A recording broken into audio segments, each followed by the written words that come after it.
If you're like me, you have enough problems in life without having to worry whether some foolish move will instantly wipe out your savings. The other day, an older couple paid me the ultimate compliment.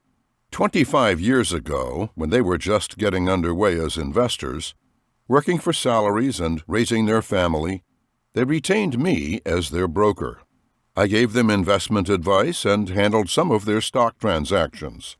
They did well, meeting their financial needs of the time. Several years after retiring, however, they decided to roll the dice and transfer a good chunk of their portfolio to a New York investment manager who, friends of theirs told them, had made them a lot of money. It didn't work out so well for this couple. For 3 years, during which the market as a whole was going up and up, their man in New York was betting the other way, concentrating on selling short and hoping to benefit from expected drops in stock prices. Unfortunately, he bet wrong more often than he bet right. He lost money for their account, and they became quite worried and upset. They apparently did not fully appreciate the risks he would be taking with their money.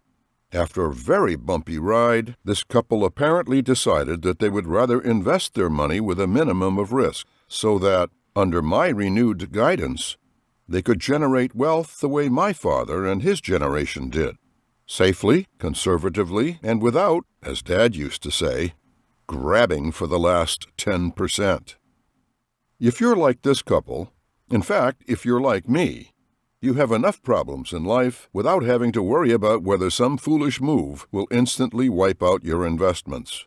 You want to sleep at night knowing that your money is secure, that it will be there when you need it later. I hope that, like this couple and many of my other clients, you will find my investment approach reassuring.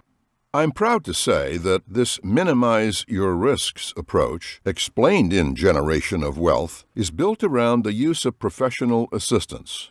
No matter how many investment advice books you read and commit to memory, including this one, I strongly advise you to have a broker or other investment professional helping you.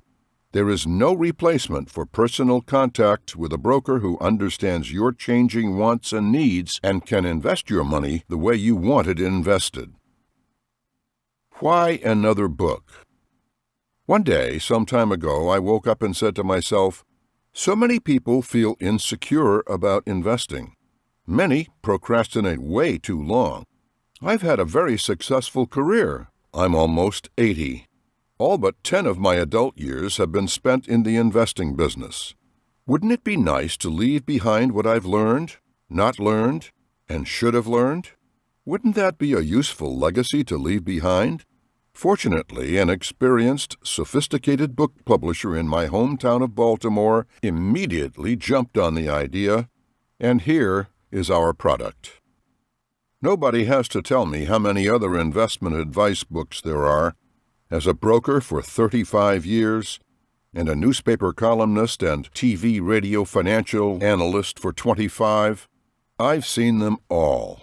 Practically every one of these investment books contains some of the same information and advice, but many are quite different.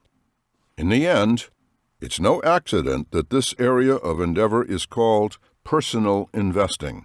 Not only is it personal to the advice giver, but it's very personal to the advice getter. Put another way, no investment advice fits all people simultaneously. Everyone's tolerance for risk is different. Everyone's financial circumstances are different.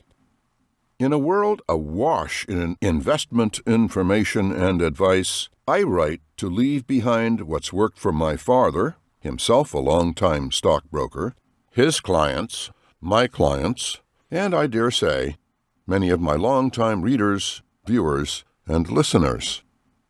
On TV and radio, as in newspapers, millions of Americans have listened to my advice over the years.